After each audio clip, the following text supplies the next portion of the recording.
Months ago, my oldest daughter comes out of her room, looks at my youngest daughter and says, "Why are you wearing that?" Which is against the rules in our house. Yes, we have an explicit list of rules in our house. And judgmental why questions, no judgmental why questions, is on the list. Why? Because judgmental why questions aren't questions or curiosity at all. They're just nastiness and criticism in the disguise of a question. So I am a therapist and relationship coach, so all of this might be making more sense now that you know that. So if I didn't have those explicit list of rules, I might say something like, "Hey, that's not nice," or "Hey, that's not okay."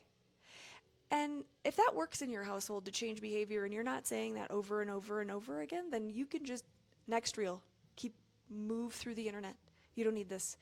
But that doesn't work in my household, especially with my ADHD or teens, and sibling rivalry and all that.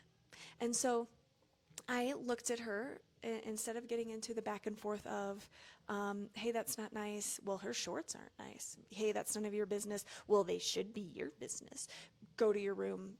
"I'm not going to marry that." Instead of doing that, all I had to say, because our rules in our household are associated with a certain number of habit builder cards.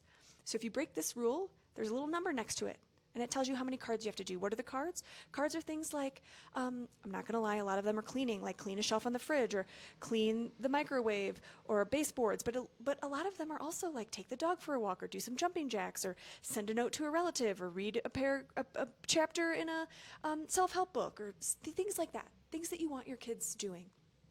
And so I said, judgmental why question? And she went, "Oh," because we're all on the same page.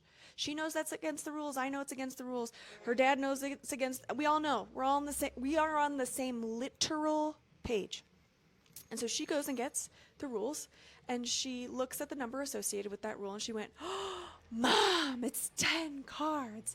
Now, because it's predetermined, it's not coming from me in the moment, she's less likely to take that personally. And because she's less likely to take it personally, we are not enemies in this moment, and I get to be on her side. And she was like, "Mom, it's 10 cards." And I was like, "Ooh, I thought it was going to be like 2. And she was like, "Me too."